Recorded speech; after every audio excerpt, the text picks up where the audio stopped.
Let's mic news at 6।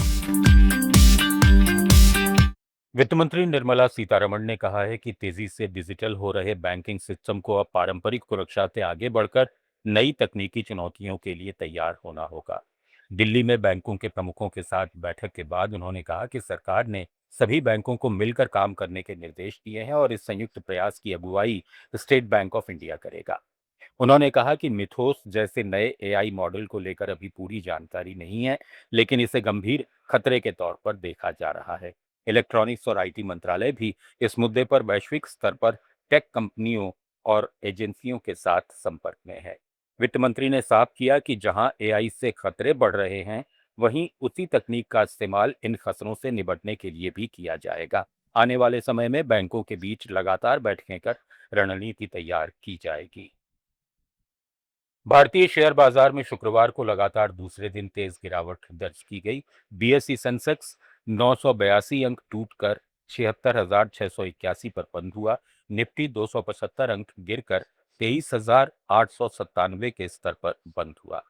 दिन भर की ट्रेडिंग में बैंकिंग, आईटी और मेटल सेक्टर में भारी बिकवाली देखने को मिली, जिससे बाजार पर दबाव बना रहा। वैश्विक संकेतों की कमजोरी और विदेशी निवेशकों की बिकवाली के चलते निवेशकों का रुझान सतर्क रहा और ज्यादातर शेयर लाल निशान में बंद हुए।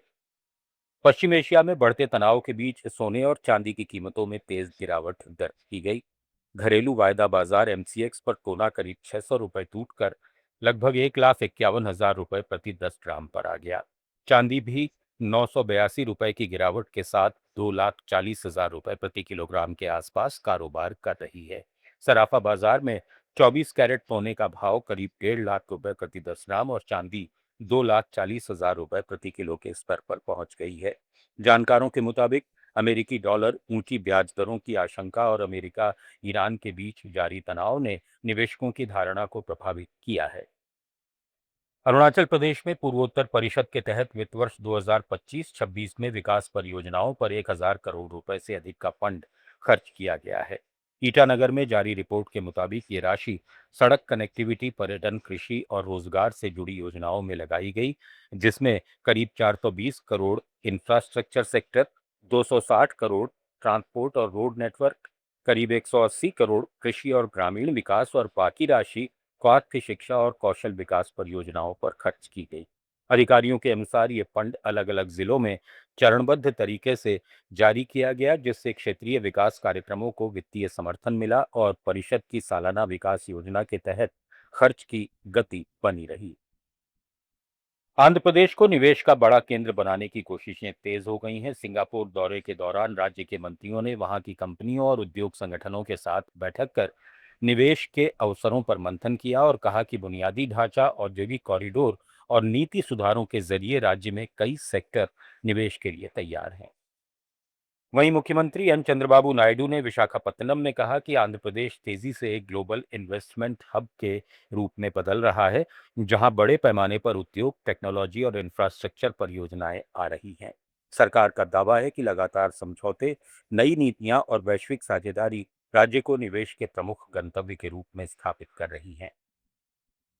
नागालैंड के डिमापुर में कोचिंग और एड टेक कंपनी आकाश एजुकेशनल सर्विसेज लिमिटेड और भारतीय सेना ने एक एमओयू पर हस्ताक्षर किए हैं। इसके तहत सेना के जवानों, पूर्व सैनिकों और शहीदों के परिवारों के बच्चों को देश भर के आकाश केंद्रों पर पढ़ाई के लिए छात्रवृत्ति और शुल्क में छूट दी जाएगी। समझौते के अनुसार शहीदों के आश्रितों को 100% ट्यूशन फीस में छूट, दिव्यांग या वीरता पुरस्कार प्राप्त कर्मियों के बच्चों को पूर्ण या आंशिक छूट और अन्य सेवारत और सेवानिवृत्त कर्मियों के बच्चों को 20% तक शुल्क में राहत दी जाएगी। इस योजना के दायरे में हजारों लाभार्थियों के आने की संभावना है, जिससे रक्षा परिवारों की शिक्षा से जुड़ी आर्थिक जिम्मेदारी में कमी आने का अनुमान लगाया जा रहा है। न्यूज एट 6 में फिलहाल इतना ही। बने रहिए लेट्स माइक के साथ। आप सुन रहे थे let's mike more than radio. Follow कीजिए हमें हमारे सोशल मीडिया प्लेटफॉर्म्स पर। It's time for news. It's time for more than radio. Presenting the first radio news app, Let's Mic. Let's Mic, a news-based app on your phone where you